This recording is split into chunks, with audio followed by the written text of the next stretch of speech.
ओम कर्मण्यदोषो भगतस्वभावकपृच्छामितं धर्मसमूढचेतः यश्रेयस्यानिश्चितं ब्रूहि शिष्यस्तेऽहं शाधिमां तां प्रपन्नम्। ओं नमो भगवते वासुदेवाय। ओं नमो भगवते वासुदेवाय। ओम श्री कृष्णाय परब्रह्मणे नमः। सभी सज्जनों को भगवान का नाम से और मोहन जी का नाम से साष्टांग प्रणाम। हम पिछले दिन 15 श्लोक तक पंचमाध्याय संन्यास योग में विचार किया था। आगे 16वां श्लोक में भगवान कहते हैं ज्ञानेन तु तदज्ञानं येषां नाशितमात्मना तेषाम् आदित्यवत् ज्ञानं प्रकाशयति तत्परम्। अगर भले इच्छे का बिना हम अपना दिल लगा के आत्मशुद्धि के लिए जो भी कर्म सर्व कर्म भगवान को समर्पित रूप से करने से उसका सबसे बड़ा फायदा क्या होगा? उसको वो आत्मज्ञानी बनेगा। वो आत्म साक्षात्कार करना तो आत्मज्ञानी बनना ही बनना है। इसलिए जो भी अज्ञाता के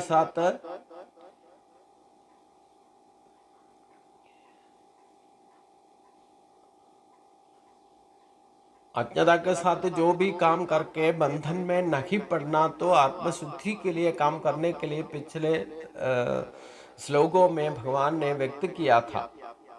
उसमें भले अच्छे का विनय अपनाए, कर्माशक्ति छोड़ करके परित्याग करके अपना दिल लगा के कुशलता के साथ अपना कर्तव्य कर्म को स्वभाव के अनुसार कर्म को पूर्ति करना है। अगर अज्ञान हो जाए, अज्ञाता के वजह से हम ये कर्मयोग बुद्धि नहीं बना करके हम भौतिक इच्छा के अनुसार काम करेगा, वो कभी कर्म बंधन से मुक्त नहीं होगा। अगर कर्म बंधन से मुक्त होने के लिए कर्मयोगी बनना है, वो कर्मयोगी कभी आत्मशुद्धि के लिए काम करना है। ऐसे काम करेगा तो उसका अज्ञाता पूर्ण रूप से नाश हो जाएगा, उसको आत्मज्ञान प्रकाशित हो जाएगा। आत्मज्ञान जिसको प्रकाशित होने से जैसे सूर्य जैसे परमात्मा चैतन्य उसी के आत्मा का द्वारा ही प्रकाशित हो जाएगा। मतलब आदित्य ज्ञानम, मतलब हमारा ही आत्मा के अंदर ही भगवान वसित है। भगवान हमारा ही शरीर में जीवात्मा का तौर पर भगवान हमारा साथ में ही है, अंतर्यामी बन करके बैठा है। तो भगवान प्राप्ति आत्मज्ञानी बन जाता है। भगवान प्राप्ति के लिए अज्ञाता का 3 कवच है। यही स्वभाव प्रकृति का गुण कहा जाता है। इसी को जीतना, जितेंद्रिय बोलने से हम इंद्रियों को नियंत्रण करके मन को स्टेबिलिटी लाकर बुद्धि शक्ति को सिद्ध प्रज्ञ बना करके सुदृढ़ बनाकर आत्मज्ञानी बनना है। जब तक बुद्धि आपको स्टेबिलिटी नहीं होगा तब तक आत्मज्ञान प्रकाशित नहीं होगा। अगर भगवान ने जो कुछ भी कर्मयोगी बनने का तरीका बताया, उसी हिसाब से फलाशक्ति को परित्याग करके अपना इंद्रियों को, मन को अपना कब्जा में ला करके, हमारा नियंत्रण में ला करके आत्मशुद्धि के लिए अपना कर्तव्य कर्मों को पूर्ति करेगा, उसको अज्ञाता का कवच भेदित होकर के आत्मज्ञान प्रकाशित हो जाएगा। अगर आत्मज्ञान जिसको आत्मज्ञानी बनेगा उसको आदित्य ज्ञान प्रकाशित हो जाएगा। जैसे सूर्य प्रकाश, जैसे हम गायत्री मंत्र को जपन करते हैं तो सूर्य का जैसे हमारा बुद्धि को प्रचोदित करने के लिए हम प्रार्थना करता है। क्योंकि हम पिछले अध्याय में पहली बार भगवान ने शुरुआत में बताया था, उसी अध्याय का आरंभ में बताया था, मैं जिस योग के बारे में तुमको बताने जा रहा हूँ, ये योग में पहले सिखाया था या बताया था सूर्य देव को। केवल भगवान ने जो योग सिखाया है उसी के अनुसार अपना धर्म को, अपना कर्तव्य कर्म को आज तक भी संपूर्ण रूप से भगवान ने जो कुछ भी बताया था उसी अनुसार कर्मयोग बुद्धि से काम करने वाला एक ही सूर्य देव है। प्रत्यक्ष ईश्वर बोलने से सूर्य देव है। इसलिए आदित्य ज्ञान बोलने से कल्पांत काल का अंत तक ये धर्म को, ये योग को यथाविधि परिपालन करने वाला एक ही सूर्य शक्ति है। इसलिए गायत्री मंत्र ऋग्वेद का द्वारा हमें गायत्री मंत्र को वेदोपदेश का सर्वश्रेष्ठ मंत्र माना जाता है। तो ये गायत्री मंत्र का डेली चैंटिंग करने का यही फायदा है, हमारा धी बुद्धि को सूर्य जैसी को प्रचोदित करने का प्रार्थना रखता है। इसलिए गायत्री मंत्र को उपासना से हमारा बुद्धि को प्रचोदित हो सकता है। मतलब सही बुद्धि, योग बुद्धि प्रचोदित होने से हम एक कर्म बंधनों से मुक्त होकर के हमारा आत्मज्ञान को प्रकाशित हो सकता है। इसलिए डेली जो ही सहस्र आवर्ती बोलते हैं, सहस्रावर्ती बोलने से 1008 बार ये गायत्री मंत्र को उपासना करने वालों को आजकल जो कलयुग है, इसलिए अगर 41 डेज भी आप गायत्री मंत्र को उपासना करने से स्वयं सुनने लेके जपन करना है, ये जब करने वाले को ये बुद्धि होगी प्राप्ति हो सकता है, उसमें कोई संदेह नहीं होना चाहिए। तो हमारा स्वभाव जैसे भी है, हमारा 3 स्वभाव से पैदा होता है। प्रकृति गुणों का अनुसार सत्व रजत तमो का अनुसार ही हर एक का स्वभाव बनता है। मैं पहले ही बताया था, एक ही माता पिता का 3 बच्चा होने से 3 का स्वभाव 3 तरीके का होने का यही वजह है। जिसको सत्व गुण होगा वो सात्विक बन जाता है, जिसको रजोगुण का प्रभाव ज्यादा होगा वो रजोगुणी होना जाता है। जो तमोगुणी बन जाएगा, इसमें तीनों का स्वभाव सुप्रवर्तित है, अपना अपना स्वभाव के अनुसार ही होगा। वो हमारा शरीर के साथ तो प्रकृति से मिला हुआ ये गुणों को जीतना है, इसी को जितेंद्रिय कहा जाता है।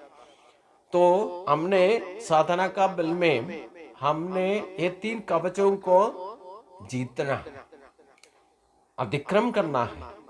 मतलब तमोगुण को रजोगुण से भी, सत्वगुण से रजोगुण को भी जीत करके सत्वगुण प्रधानी बन जाने से अमान अज्ञता का कवच भेद करके ज्ञानी बन जाएगा। जो सत्वगुण को भी परित्याग करने से, जीतने से वो आत्मज्ञानी बन जाएगा। जिसको आत्मा ज्ञान प्रकाश हो जाता है वो आदित्यवत हो जाता है। जैसे सूर्य प्रकाश कल्पांत काल में शुरू में सूर्योदय हुआ था, कल्पांत काल के अंत तक ये सूर्य का प्रकाश कभी मिटा नहीं जा सकता। वैसे ही हमारा बुद्धि प्रचोदित हो गया तो हमारा आत्मज्ञान प्रकाशित हो जाएगा। इसलिए गायत्री मंत्र का, केवल गायत्री मंत्र का उपासना करने वालों को ये आदित्यवत ज्ञान मिल सकता है। मतलब हमारा ही अंतर्यामी बन करके भगवान बैठा हुआ है, वही स्थान है आत्मा वो कहता है। ये जीवात्मा परमात्मा कहा जाता है। हमारा अज्ञता का वजह से वो हमें अभी प्रकाशित नहीं होता है। जैसे कि हम योग बुद्धि के साथ साधना बल में हमारा स्वभाव को शुद्धि करेगा तो आत्मशुद्धि हो जाएगा। आत्मशुद्धि होने पर वो सूर्य जैसे प्रकाशित हो जाएगा। आत्मज्ञानी मिलने से आपको पूर्व जन्म का कितना भी बंधन है वो सब मालूम पड़ जाएगा। जो करना है क्या नहीं करना है सब कुछ हमारा जानकारी में हो जाएगा। हम ज्ञानी बन जाएगा। हमारा कर्म बंधन से मुक्त होने के लिए क्या क्या करना है बाकी है सब कुछ पता चलेगा। हमारा प्रोविजन क्या है, ये सब कुछ हमारा स्वधर्म क्या है, सब हम खुद, किसी को ढूंढने का जरूरत नहीं, ढूंढ के फिरते कोई जरूरत नहीं, हम खुद पता चल जाएगा हमें क्या करना क्या नहीं करना। क्या करने से हमारा कर्म बंधन से मुक्त होकर के हम भगवत प्राप्ति में जा सकता है करके सब कुछ मालूम पड़ जाएगा। इसलिए आत्मज्ञानी बनने के लिए भगवान कहते हैं तद्बुद्धया तदात्मानं तन्निष्ठा तत्परायणा गच्छन्ति पुनरावर्ति ज्ञान निर्धूत कल्मषा। जो भी आत्मज्ञानी बन जाता है उनको परमात्मा का पूर्ण रूप से, परमात्मा शक्ति को पूर्ण रूप से जानकारी हो जाएगा। वही परमात्मा का ही स्वरूप है हमारा जीवात्मा करके वो ऐक्य भाव में वर्तित करेगा। उसी निष्ठा के साथ वो अपना जिंदगी आसानी से जी सकता है और आत्मा का आश्रित बन करके योगी बनने पर, वो ज्ञान प्राप्ति होने पर पूर्व जन्म का या पूर्व जन्म में हमारा जो भी पाप किया है उसको सब तो मिटा करके पाप से मुक्त होकर के परम पद प्राप्ति के लिए योगी बन जाएगा, योगी बन जाएगा।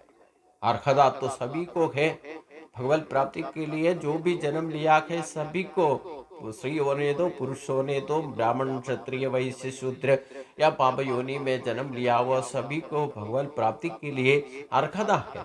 अर्हता कभी योग्यता नहीं है, तो योग्य हम खुद बनना है। तो आत्मशुद्धि के लिए जो कुछ भी काम करके आत्मज्ञानी पहला हमारा ही अंदर जो जीवात्मा का स्वरूप में भगवान वर्तित है उसके बारे में जानकारी लेना है, वो आत्म साक्षात्कार कहा जाता है। हमारा सोच विचार में, चाल चलन में भगवत शक्ति को हम क्या है अनुभव करके, उसको यूटिलाइज करके, उसका पूरा अनुभव ज्ञान लेने पर फिर परमात्मा का बारे में भी हमको अपने आप पता चल जाएगा। तभी जीवात्मा परमात्मा का ऐक्य भाव हम खुद अनुभव करेगा। ये दोनों दो नहीं है, एक ही एक करके हमें पता चलेगा।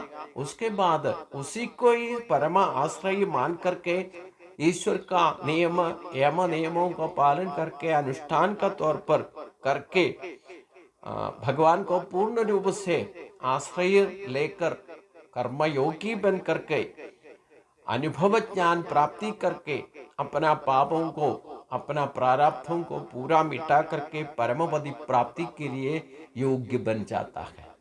अब हम जो अभी परम पद प्राप्ति के लिए क्या करना है, कैसे योगी बन सकता है, परम पद प्राप्ति के लिए क्या योग्यता करके इसी 3-4 श्लोक में भगवान ने स्पष्ट किया है।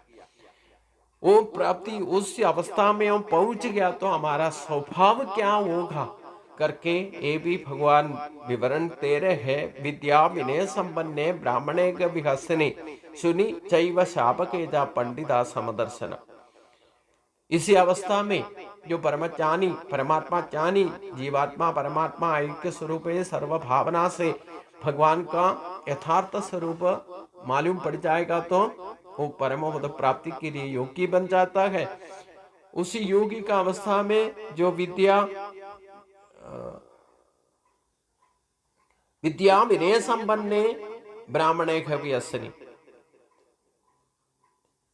जो विज्ञानी होने दो, ब्राह्मण होने दो, जो पशु पक्षी होने दो, या एक नाय होने दो, पक्षी कीड़ा मकोड़ो होने दो, सभी का शरीर में वर्तित आत्मा भाव एक ही करके सर्वापर भावना उसी को आ जाएगा। उसी को आत्मज्ञानी समदृष्टि में अपना कार्य कर्तव्य को पूर्ति करेगा। आत्मज्ञानी सर्व ब्रह्ममय करके सोच विचार करेगा, उनको कभी भेद बुद्धि विभागीयता नहीं होगा। उसको समदर्शी कहा जाता है। मतलब मेरे अंदर भी, आप लोगों का अंदर भी जो भी भगवान बैठा है, कीड़ा मकोड़ा में तो, हाथी होने तो, या जो कुछ भी सूर्य देव होने तो, इंद्रिय होने तो, सूर्य नक्षत्र कोण होने तो, ये प्रपंच सृष्टि में जहां जहीं एक एक मिट्टी का अंश में भी भगवान का आत्मा का सान्निध्य को महसूस करेगा, वही आत्मज्ञानी माना जाता है, वही समदर्शी कहा जाता है। उसी को पंडित होने दो या अज्ञानी होने दो, या उच्च नीचत या पक्षपात, या आत्मज्ञानी बनने के बाद हम वो अपना सोच विचार में स्वभाव में ही हम सर्वात्मा भाव से वर्तित करने का भाव स्वभाव हमें जरूर हमारा वासना बल में आ जाएगा। इसमें कभी भेद बुद्धि नहीं होगा। सर्वात्मा भाव उसको, जीवात्मा परमात्मा ऐक्य जिसको हासिल हो गया, उसको भेद बुद्धि कभी नहीं होगा। इहैव तयेद्दिदस को येषां साम्ये स्थितं मनः निर्दोषम ही समम ब्रह्म तस्मात् ब्रह्मणि ते सिदा। उसको कहीं में देखो सुनो जो कुछ भी हम बाहर दिखाई देता है, हमारे अंदर भी, और किसी का बुद्धि मन सर्वात्मा भाव समावस्था हासिल करता है, उसका आत्मबोध स्थिति में इसी जन्म में, इसी शरीर के साथ में रहते हुए ईश्वर प्राप्ति में गुण दोष का पहचान हो जाता है। उसी में ईश्वर भाव में या ब्रह्म भाव में कभी दोष नहीं होता करके परम शुद्ध परमात्मा भाव में ही है करके समझ करके वो ब्रह्म भाव में ब्रह्मानंद में अनुभव स्थिति में बाकी जिंदगी आसानी से संपूर्ण कर सकता है। मतलब ब्रह्म को जो मालूम हो गया वो ब्रह्म भाव में आनंदित हो सकता है, सदा तद्भाव भाविता है। मतलब इसी जन्म में इसी देह के साथ में हम जिंदा है, ये इसी जिंदगी में हम भगवत प्राप्ति का योग्य बन सकता करके भगवान इसी श्लोक में सूचना दे रहा है। उसके लिए अलग अलग जन्म आगे जन्म लेना पड़ेगा करके सोच विचार करने के लिए कभी भगवान सूचना नहीं दे रहे हैं। इसी जन्म में, इसी जन्म के साथ, इसी शरीर के साथ में हम भगवत प्राप्ति का लेकर अब कर्म योग सिद्धि ला सकता है। उसके लिए क्या क्या करना है, क्या नहीं करना है, उसका करने से क्या फायदा है, नहीं करने से उनका गति क्या होगा, सब कुछ भगवान ने इसमें स्पष्ट करता है। इसमें कोई संदेह नहीं है। जिसका बुद्धि समबुद्धि से जीवात्मा परमात्मा ऐक्य भाव में, तन्मयी भाव में, आत्मा बोध तल में ऊंचा वो करके अपना कर्तव्य कर्म को इसी जन्म में इसी शरीर के साथ में करके संसार बंधन से जो मुक्त होगा, वो जरूर ब्रह्म भाव में इसी जन्म में इसी शरीर के साथ में अनुभव और करके ब्रह्मानंद का अनुभव ले सकता है करके भगवान बस है। जो इसी जीते जीते भगवान का परमात्मा आनंद को महसूस करेगा, वो ही शरीर छोड़ करके भगवान के पास ही जाने का योग्य बनेगा। हम जहां जाएगा उसी का अनुभव इसी जगह में होना है, इसी शरीर के साथ में होना है। इसलिए वही हमारा परम धर्म है। यही धर्म को हासिल करने के लिए हमारा धर्म क्षेत्र जैसे शरीर दिया है, इसलिए इसी जन्म में इसी शरीर के साथ में हम भगवत प्राप्ति का योग्य बनो। उसके लिए क्या करना है, क्या नहीं करना है, किस भावना से हमारा कर्तव्य कर्म को संपूर्ण करके प्रारब्धों से मुक्त होने के लिए भगवान इतना आसानी का तरीका बताया है। लेकिन हम हमारा भाग दौड़ में जिंदगी में इंद्रिय सुखों के पीछे, भौतिक शक्ति के पीछे आश्रित होकर के जिंदगी बर्बाद करने पर भगवान कोई जिम्मेवार नहीं है।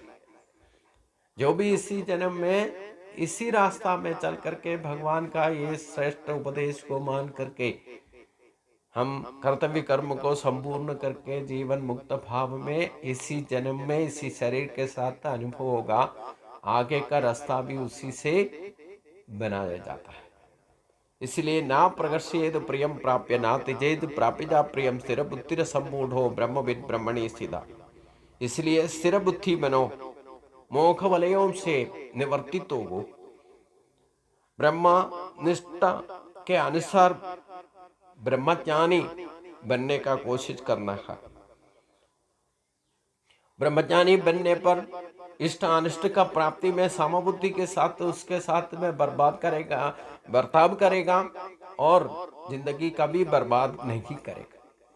इसलिए हमें काम करने का तरीका दो तरीका है। एक तो निवृत्ति मार्ग में काम करना है, हम करते हैं, और प्रवृत्ति मार्ग में करता है।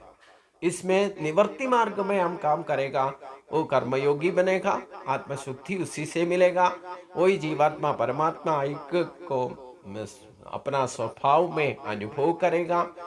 अगर प्रवृत्ति मार्ग में हम काम करेगा, वो बंधन से बंधन में बदल जाता है। इसलिए प्रवृत्ति मार्ग, निवृत्ति मार्ग। प्रवृत्ति हमारे बंधन बना देगा, अगर निवृत्ति हम बंधन से मुक्त हो सकता है। इसलिए भगवान इधर दोनों तरीका, दोनों रास्ता दिखाया। इसमें एक तो प्रयोग मार्ग है, एक श्रेयो मार्ग है। प्रयोग मार्ग में पलने से हम बंधन में पड़ेगा, श्रेयो मार्ग में जाने से भगवत प्राप्ति में जाएगा। क्या करना क्या नहीं करना हम खुद सोच विचार करना है। ब्रह्मज्ञानी कभी राग द्वेष आदि विकार विचारों से बंधन नहीं होता है। इसलिए द्वंद्व भाव से वो मुक्त होकर के समचित्त बन जाता है। वही जीवात्मा परमात्मा का तन्मयी भाव को अनुभव करके ब्रह्मानंद में जिंदगी को आसानी से बिताकर, आसानी से शरीर देह छोड़ करके भगवत प्राप्ति में पहुंचाएगा। इसी के लिए भी ये रास्ता में योगी बनने के लिए, योगारूढ़ बनने के लिए भी भगवान सूचना देते हैं। उसी के लिए आगे भगवान क्या कहते हैं अगले दिनों में हम सोचेंगे। सभी को नमस्कार।